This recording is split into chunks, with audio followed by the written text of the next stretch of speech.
नसीबा वालों की जो है बहन है, तो बहुत से आदमी जीलानी जो है आप जो है बे औलाद थी सरकार हजरत जो है बीबी नसीबा, वो आप से महल्ले में माँ बहनों ने कहा हमारे भाई एक अपने वक्त के गौस हैं, वो आपके लिए क्या दुआ नहीं कर सकते। ये भी तो बात सही है। अब सरकार अब्दुल कादिर जीलानी रज़ियल्लाहु अन्हु के पास तशरीफ़ ले गई हज़रत बीबी नसीबा, तो जो है सलाम किया जाकर और कहा भाई मेरे कोई औलाद नहीं है, आप भाईजान मेरे हक़ में दुआ कीजिए। सरकार गौसे आज़म अब्दुल कादिर जीलानी से फरमाया आपने बीबी नसीबा ने, तो कहा बहन नसीबा हम आपके लिए दुआ नहीं कर सकते हैं, आपका नसीब जो है सरकार सैयदना बदियुद्दीन अहमद जिंदा शाह मदार रज़ियल्लाहु तआला अन्हु तशरीफ़ लाएंगे बगदाद शरीफ की सरजमी पर, वो आपके हक़ में दुआ करेंगे। कुछ दिनों के बाद में सरकार सैयद बदियुद्दीन अहमद जिंदा शाह मदार रज़ियल्लाहु तआला अन्हु तशरीफ़ लाए और जो है आप नसीबा बानो को मालूम पड़ा, नसीबा बानो जाती हैं, अर्ज़ करती दादा हुजूर जो है आप मेरे हक़ में दुआ कीजिए, मेरे कोई औलाद नहीं है।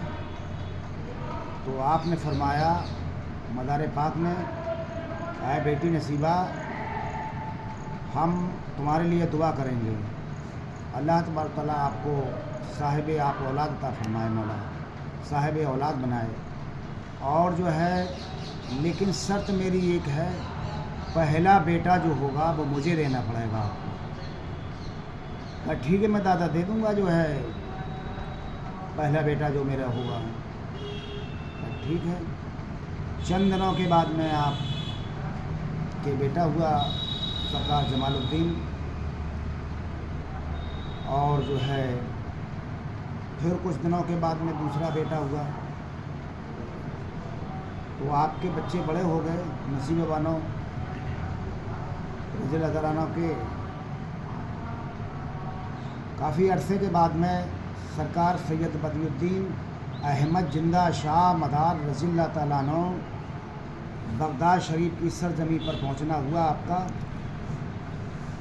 तो हज़रत नसीबा को मालूम पड़ा, हज़रत नसीबा को माँ बहनों ने कहा ऐसा है आप ये बड़े बच्चे की शादी करना और दादा से ये बोल देना झूठ का बच्चा ख़त्म हो गया है, क्या करा जाए।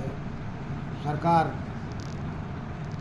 अल्लाह को प्यारा हो गया जमालुद्दीन, सरकार मान जाएंगे और अपने बच्चे की शादी कर लेना। कहा जी तो अच्छी बात बताई। जब सरकार के पास तशरीफ़ ले गए,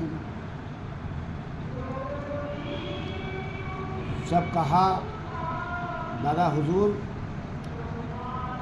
बीबी नसीबा बोलने लगी दादा हुजूर मदार पाक से आपने जो कहा था वो बच्चा हुआ लेकिन अल्लाह को प्यारा हो गया। था आपने कहा ठीक है अल्लाह को प्यारा होगा, कोई बात नहीं।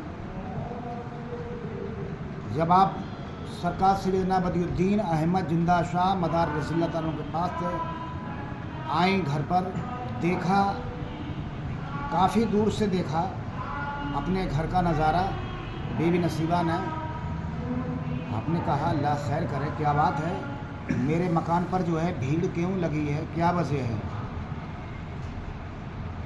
कहीं आपने मालूमात क्या हुआ। का सरकार जमालुद्दीन जो है पर्दा फरमा चुके हैं और छत से गिर पड़े हैं, वो ख़त्म हो गए। का अच्छा कहा। आपने जो है सरकार जमालुद्दीन की मिट्टी को लिया और सरकार बदियुद्दीन अहमद जिंदा शाह मदार रज़ियल्लाहु तआला अन्हु के पास पहुंची। कहा दादा हुजूर मैं आपसे झूठ बोला, वो ये बच्चा जिंदा था और मैं आपसे झूठ बोला, इसलिए झूठ बोला ये बच्चे की शादी करता मैं। आपने कहा ठीक है, आपने जैसा कहा है वैसे ही होगा।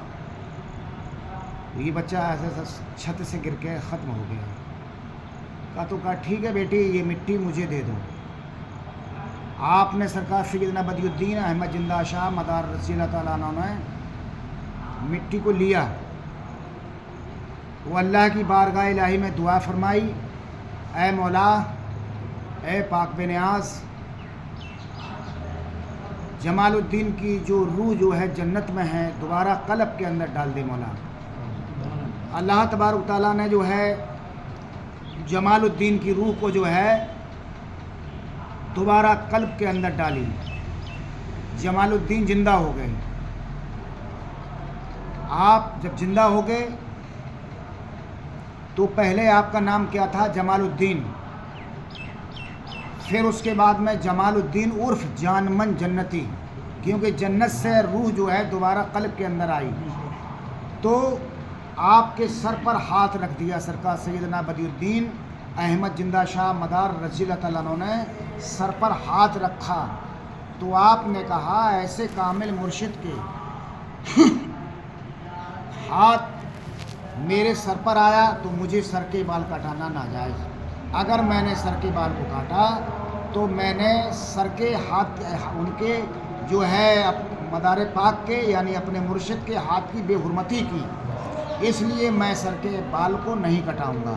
تو اسی دن سے یہ سر کے بال نہیں کاٹے جاتے ہیں، ملنگان حضراتوں کے سر پر ہاتھ رکھی جاتی ہے، بھبوتی لگا دی جاتی ہے، جو مرشد ہوتا ہے ان کے سر پر بھبوتی لگا دیتا ہے، اور پھر وہ ملنگان حضرات جو ہے سر کے بال کو نہیں تراشتے ہیں اور ان کے بال جو ہے بڑے بڑے ہو جاتے ہیں۔